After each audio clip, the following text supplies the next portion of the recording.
د کیسو زمبیل پاڼې ته ښه راغلاست. راځئ چې تاسو ته یوه له پنده ډکه کیسه در واورو. د کیسې نوم دی مانیا څوک وه. دا کیسه د یوې 19 کلنې نجلۍ ده چې نوم یې مانیا سکلودوویسکا و. دا نجلۍ د پولنډ په یو کلي کې اوسېده. د پخوا وختونو کیسه ده. پخوا د پولنډ په یو کلي کې د مانیا سکلودوویسکا په نوم یوه نجلۍ اوسېده. هغه لوستې وه، البته ابتدایي زده کړې کړې وې او د کورنۍ هیڅوک یې نه لرل. دې یوازې ژوند کولو. د مانیا سکلودوویسکا د ژوند تیرولو یوازینۍ لاره دا وه چې هغې هغه څه چې زده کړي ول په کورونو کې به یې د خلکو ماشومانو ته ور زده کول، یعنې د هغوی د ښوونځي په درسونو کې به یې ورسره مرسته کوله او له دې لارې چې کوم عاید ترلاسه کول نو هغه به یې خپل ژوند پرې باندې چلو، او یا به بعضې کورونو ورته صرف هغه خواړه یا ډوډۍ ورکول، دې به پرې وخت تیرو. مانیا سکلودوویسکا په وخت تیرېدو سره په یو شتمنه کورنۍ کې د یو شتمن سړي زوی ته درس ورکول یا ټیوشن پیل کړ. وخت تیرېدلو د دې هلک په کور کې یو مشر ورور هم و، یعنې د هغه شتمن سړي یو مشر زوی هم و. د دې هلک په مانیا سکلودوویسکا باندې سترګې خوږې شوې. معامله یو طرفه نه وه. د وخت په تیرېدو سره مانیا سکلودوویسکا هم دا درک کړه چې دا هلک له دې نجلۍ سره مینه لري. د جنۍ هم خوښ شو. دواړو پرېکړه وکړه چې واده وکړي. له دې خبرې چې د هلک مور یعنې د شتمن سړي ښځه خبره شوه نو د خپل کور ټول نوکران یې راغونډ کړل او مانیا سکلودوویسکا یې د هغوی په مخ کې ودروله او چیغې یې کړې چې نوکرانو تاسو وګورئ دا نجلۍ چې یوه جوړه جامې لري او یو جوړه پیزار لري چې هغه هم سوري دي، په 4 ساعتو کې یو وخت ښکلې ډوډۍ خوري یا ښه خواړه خوري چې هغه هم زما په کور کې خوري، پرته له هغې د خوړو لپاره ښه خواړه هم نه لري. د دې خوب دا دی چې زما له زوی سره واده وکړئ او په دې کور کې زما انګور شي او د دې کور مالکه شي. تاسو دې حالت ته وګورئ. نوکرانو چې دا واورېدل نو ډېر یې په دې نجلۍ باندې وخندل. د کور میرمن چې دا خبرې وکړې نور په توندې لهجې سره لاړه او خپل کور ته ننوتله، خپلې کوټې ته البته لاړه. دا نجلۍ داسې احساس وکړ لکه یو چا چې د دې پر مخ باندې تیزاب ورشیندلی وي، لکه دا چې یې وژلې وي، لکه دا چې یې د ځمکې تل ته غورځولې وي. دا نجلۍ ډېره خفه شوه او له دې ځای روانه شوه. نجلۍ ځان سره هوډ وکړ چې خپل ځان به هغه مقام ته رسوي چې د پولنډ خلک د دې نوم د تل لپاره یاد وساتي.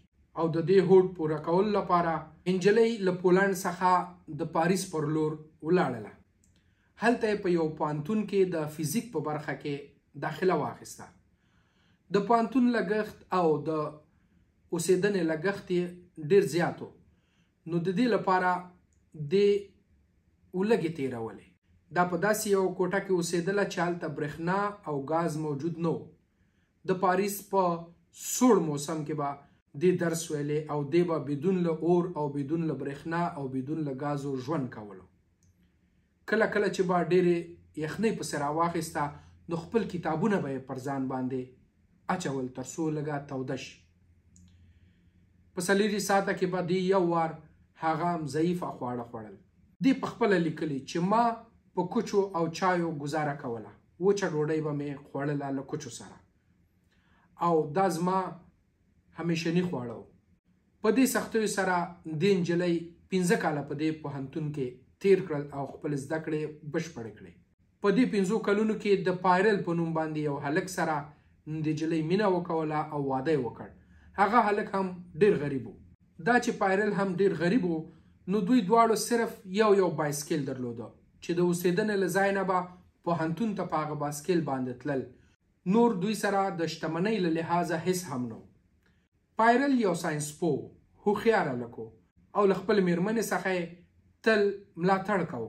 مېرمنې یې بالاخره لیسانس او ماسټري بشپړه کړه او د پی ایچ ډي مرحلې ته یا پړاو ته ورسېده. مانیا پریکړه وکړه چې په پی ایچ ډي کې به دنیا ته دا ښایي، یعنې په دې به څېړنه او تحقیق کوي چې یورانیم څه شی دی او د څه لپاره کاریږي. مانیا غوښتل چې خلکو ته وښایي چې یورانیم څنګه رڼا تولیدوي. دې خپلې څېړنې پیل کړې. میړه یې ورسره مرسته او ملاتړ کولو. د خپلو څېړنو په ترڅ کې دې یوه بله داسې ماده وموندله چې له یورانیمو څخه 100,000 ځله زیاته رڼا کوي. د هغه عنصر رڼا دومره تیزه ده چې له لرګي، وسپنې او حتی له تیږې څخه هم تیریږي. مانیا د دې عنصر نوم ریډیم کېښودلو. دا نوم ورته مانیا انتخاب کړو.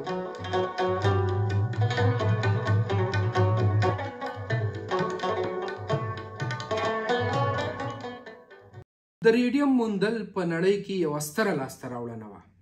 ساینس پوهان او خلک راغلل او له مانیا نه یې د دې ریډیم ثبوت وغوښت. مانیا ترې وخت واخیست تر څو ثبوت ورته وښایي. مانیا او د هغې میړه یا خاوند پایرل یو زوړ کور انتخاب کړ او له هر ځایه یې اوسپنه راوړله او په دې کور کې یې ویلې کوله. د دې اوسپنې په ویلې کولو د دوی 15 کاله تیر شول. په 15 کالو کې دوی په یوازې ځان 8 ټنه اوسپنه ویلې کړه او له دې څخه یې د نخود په اندازه ریډیم تولید کړ.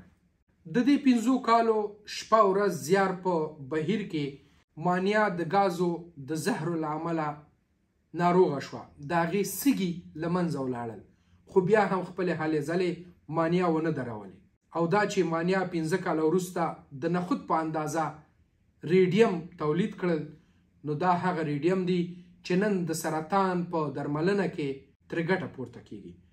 هغه درملنه چې موږ د سرطان په برخه کې د شوا په نوم پیژنو، دا هغه لاسته راوړنه ده، یعنې هغه ریډیم پکې کارول کیږي چې مانیا موندلی دي. نو له دې سره مانیا هغه نجلۍ شوله چې 2 ځلې د ساینس په برخه کې د نوبل جایزه ګټلې. په ژوند 30 فلمونه جوړ شوي، سلګونه کتابونه پرې لیکل شوي او د ساینس په برخه کې مانیا یو نه هیریدونکی نوم شو. کله چې ساینس پوهان د پولنډۍ مانیا نوم واوري، نو په درناوي یې خپلې خولې او سرونه ښکته کوي. دا هغه مانیا وه چې یو وخت ډوډۍ یې خوړله. دا هغه مانیا وه چې پردي کورونو کې یې ټیوشن ورکولو. دا هغه مانیا وه چې یوې مېرمنې د خپلو نوکرانو په مخ کې د دې دومره بې عزتۍ کړی و چې مانیا احساس وکړ چې چا یې پر مخ باندې تیزاب ورشیندلي. او دا هغه مانیا وه چې د غربت له امله یې خپل لومړنۍ مینه، خپل لومړنی عشق هیر کړ او هوډ یې وکړ چې زه به زده کړې کوم. مانیا اعلان وکړ چې زه به دا خپله موندنه یوازې او یوازې هغې کمپنۍ ته ورکوم چې د هغې بوډۍ علاج وکړي پرې چې په سرطان باندې اخته ده او د درملنې لپاره پیسې نه لري. اوکې، دا هغه بوډۍ ښځه وه چې مانیا یې له لاسه نیولې وه او خپل کور نه یې ویستې وه. دا هغه بوډۍ ښځه وه چې مانیا یې له زوی سره لومړنۍ مینه کړې وه.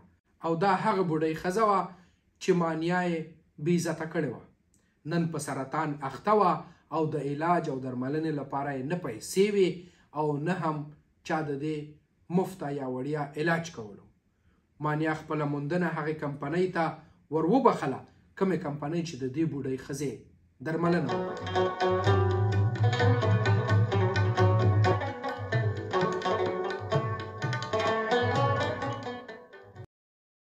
نو هوډ یو داسې شی دی چې انسان یې په هر عمر او هر وضعیت کې کولی شي. مهمه دا ده چې څوک خپل هوډ بشپړوي او خپل هوډ ته ځان رسوي. هیله ده چې له دې کیسې مو یو څه زده کړي.